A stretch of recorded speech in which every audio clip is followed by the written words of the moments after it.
Howdy folks, AJ coming at you again, your resident vintage gamer, and this is my E3 Day 3 recap video. I'm going to start off with I'll tell you what, I'm going to save the Microsoft response to the PlayStation announcements as far as the required internet connection issue and all that. I'll save that till the end. So I'll start off with the EverQuest franchise. I watched quite a bit of a video from E3 today with regard to the EverQuest franchise and Sony Online Entertainment in general. And the good news is, if you are a fan of the franchise, they're continuing to plan content, and they're going to be releasing content on a regular basis for both EverQuest and EverQuest 2. I'm a big EverQuest 2 player. I've played EverQuest. I have an EverQuest account as part of my All Access SOE All Access Pass, but I'm heavily into EverQuest 2, and so what it sounds like they have planned for the game is very promising. But the big news that everybody's trying to get is about EverQuest Next, the third entry in the franchise. And they didn't make any announcements at E3 about EverQuest Next, other than to say that at SOE Live, which is going to be taking place in August, that they will be showing gameplay footage of EverQuest Next. SOE Live will be taking place in Las Vegas at the beginning of August, for anybody that's interested. And in a related story, SOE has teamed up with Curse, Curse.com. They're doing a promotional thing where if you have been a player of EverQuest or EverQuest 2 or both, and they have a promotion going where you video, just like I'm doing here, you make a video yourself talking about your particular EverQuest memory or EverQuest 2 memory. They call it My EverQuest Story, and then you submit it to the Curse website, and I guess that there's going to be drawings for free tickets to Sony or SOE Live in Las Vegas. I did do my EQ2 story. I did a video, and I will put the link to mine in the description below in case anybody wants to watch it. They're keeping it, I believe the maximum is 3.5 minutes or something like that. It's like between 30 seconds and 3.5 minutes or somewhere in that. That's what your video has to be. Mine was just under 3 minutes or whatever. So in any case, if you're interested and you want to see that, I'll put the link below. I'll actually also put the link to the Curse website specifically for that promotion in case you want to do one as well. Moving on to, and I don't know if this really falls under E3 news, but it did happen today, and I'm guessing that the timing was because it was during E3 week, that Rift, the MMO Rift, went free to play today. And I was a Rift player. I'm a Rift founder. I did not have an active subscription as of, the last couple of months. But I tried to log on today once it went free to play, and my experience was that it said, I guess the people that are paying for their subscriptions are called patrons, and it said queue for non-patrons. Your position in non-patron queue is 348, I believe it was. Average wait time of 2 hours.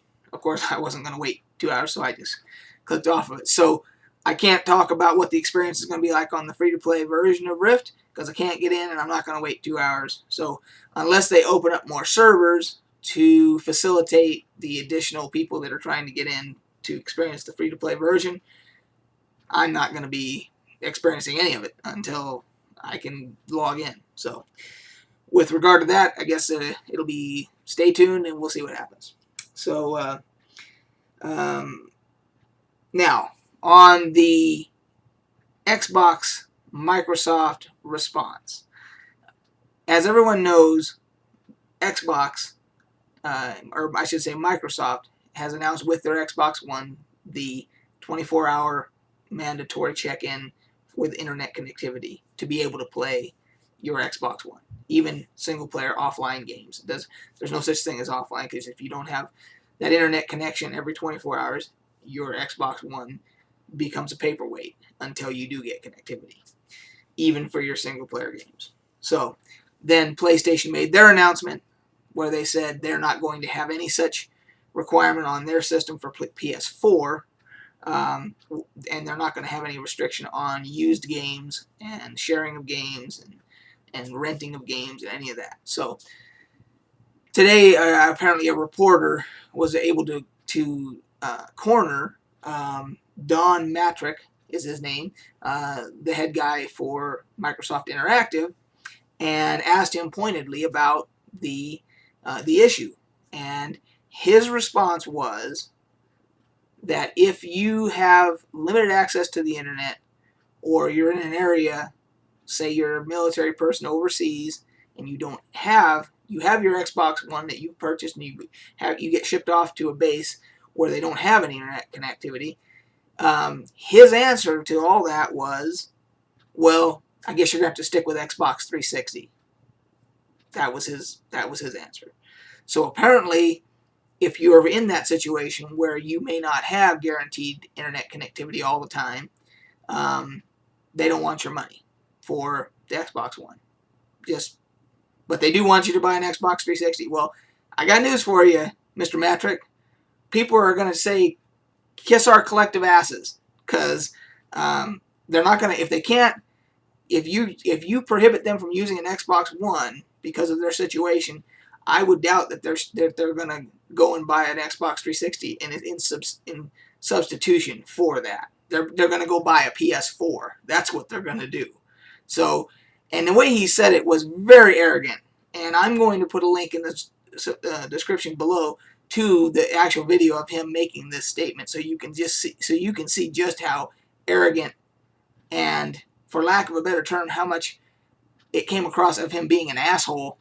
That's how it came across to me. Anyway, so he, like I've stated before, I will not be buying one unless they change that policy. And another YouTuber today made a very good point. Let's take somebody that has a family, they have their Xbox, they buy an Xbox One, and they use it at their home, and they have internet connectivity, and everything's good. And then they decide to take a family vacation, and they go up to a cabin that they've got. They say they have a cabin, or they rent a cabin, and there is no internet up there.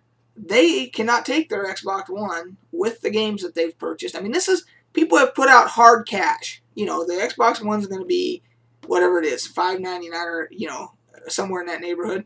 And then however many games they've purchased. They put out hard cash for all that.